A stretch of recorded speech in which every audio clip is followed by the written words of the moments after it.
Սիրելի քաղաքացիներ, երեկ Քաբ Անտարկյալ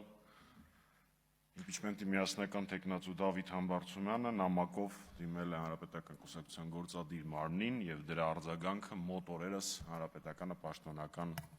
հաղորդագրությամբ նիստից հետո կտա։ Բայց ես կուզենայի իմպիչմենտի հետ կապված մի քանի պարզաբանումներ տալ։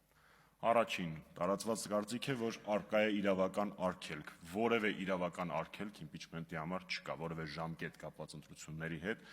օրենքը չի նախատեսում։ Երկրորդ, դեմ լինել իմպիչմենտին նշանակում է դեմ լինել փողոցային պայքարին, որովհետև իմպիչմենտի կարևորագույն բաղադրիչը հենց փողոցային պայքարն է, առանց դրա այն հնարավոր չէ։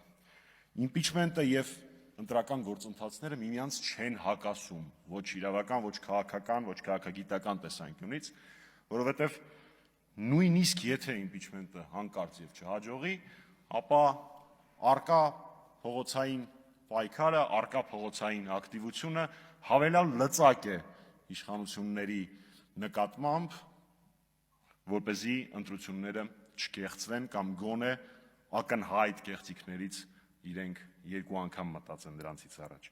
Իսկ ընտրությունները կեղծվում են արդեն իսկ։ Դրա մասին վկայում են թե պետական միջոցների օգտագործումը այդ նպատակներով, թե արտաքին դերակատարների կողմից այս կամ այն քաղաքական գործչի վերաբերյալ կոչերը քվեարկելու եւ թե իհարկե այն բռնաճնշումները, որոնք առկա են հիմնական ընդդիմադիր դերակատարների նկատմամբ։ Ասածս չի նշանակում, որ կասկածի տակ կարող է դրվել ընտրությունների մասնակցությունը մեր քաղաքացիների։ Ընտրություններին պարտադիր պետք է մասնակցել, որովհետև Նիկոլ Փաշինյանի ընտրազանգվածը ֆիքս քանակ է եւ այդ ֆիքս քանակը շատ ավելի փոքր տոկոս կկազմի, եթե ընտրությունների մասնակցությունը բարձր լինի։ Դա պարզ մաթեմատիկա է։ Իմպիչմենտի գործընթացը, ու ես սրա մասին հոգնել եմ ասել, ուղղված է մեկ մարդու դեմ։ Այդ մարդը Նիկոլ Փաշինյանն է, այլ որևէ օրակարգ այստեղ որոնել իմաստ չունի։ Ես լավ չեմ պատկերացնում, թե մենք ինչ ենք ասելու մեր պայքարի ընկերներին, եթե չօգտագործենք այս գործիքը։ Ինչ ենք ասել, ասել ենք դժվարեր չարեցինք, մի քանի տարի անազատության մեջ մնալն էլ էր դժվար, բայց մեր պայքարի ընկերներից շատերը մինչ այսօր տոկուն մնում են իրենց համոզմունքներին։ Նաև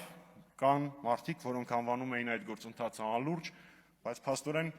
ժամանակը ցույց տվեց, որ Նիկոլ Փաշինյանը ավելի լուրջ է եւ ավելի շատ է վախենում այս գործընթացից, որովհետեւ մեր տեխնացուն, ընդդիմության տեխնացուն հայտնվել են ազատության մեջ, ել չեմ ասում, թե իր ընտանիքի նկատմամբ ինչ ճնշումներ են իրականացնում։ Այս նամակով Դավիթ Համբարձումյանը ցույց տվեց տոկունության, համարձակության եւ բոլորիս համար ամենակարևոր նպատակի համար սեփական ամբիցիաները ստորադասելու հատկանիշներ։ Հերթը մեր բոլորինն է։